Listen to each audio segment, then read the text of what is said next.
1941 16ই জানুয়ারি রাত 1:30। বর্তমান নেতাজি ভবনের একেবারে উত্তর দিকে যে রুমটা রয়েছে, অর্থাৎ নেতাজি সুভাষচন্দ্র বসুর শোবার ঘর, সেই ঘর থেকে তিনি এই বারান্দা দিয়ে ধীরে ধীরে বেরিয়ে গিয়েছিলেন মহানিষ্ক্রমণের পথে।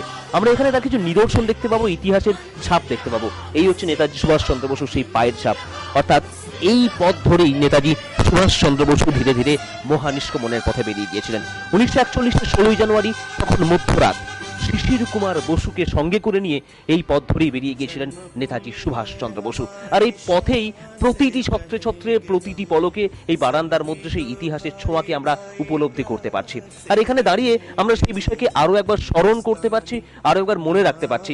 উত্তর দিকে যেখানে শোবার ঘর ছিল, যেখানে জানকীনাথ বসুর সঙ্গে নেতাজি সুভাষচন্দ্র বসু রাত্রি যাপন করতেন, সেই পথ ধরেই আমরা দেখব একেবারে দক্ষিণ দিকের যে সিঁড়িটা রয়েছে, অর্থাৎ নেতাজি ভবনের একেবারে দক্ষিণ দিকের যে সিঁড়ি রয়েছে, সেই সিঁড়ি দিয়ে নেতাজি সুভাষচন্দ্র বসু শিশির কুমার বসুকে নিয়ে বেরিয়ে গিয়েছিলেন মহানিষ্ক্রমণের পথে।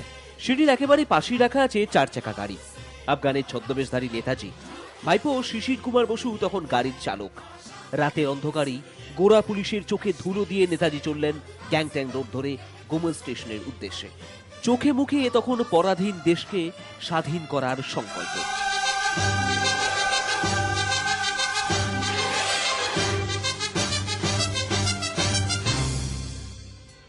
ওয়ান্ডারার BLA 7169, এই গাড়িতে করেই মহানিষ্ক্রমণের পথে বেরিয়ে গিয়েছিলেন নেতাজি সুভাষচন্দ্র বসু।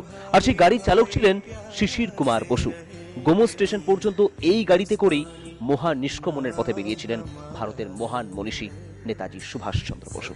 ক্যামেরায় অর্ঘ্য চট্টোপাধ্যায়ের সঙ্গে শরণেন্দু দাস, আর প্লাস নিউজ, কলকাতা।